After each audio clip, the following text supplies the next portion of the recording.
Romhányi József, foci meccs.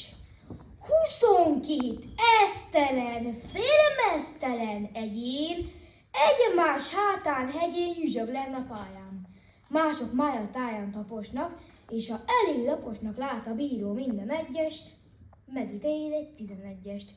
S mert szegény feje 11-est kirót, a fele közönség átkozza a bírót.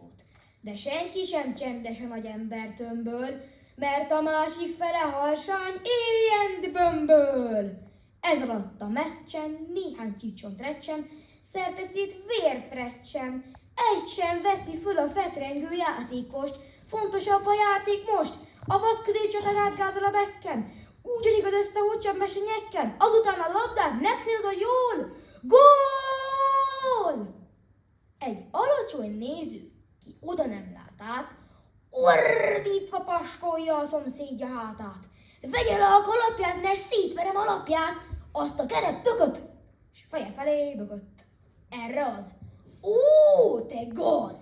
Engem sértegetni mersze? Persze. Mind a ketten szólnak egy-két havernak. Gyertek, fiúk, segíteni havernek! Jöttek is mind verekedni, úgy is kezdtek verekedni.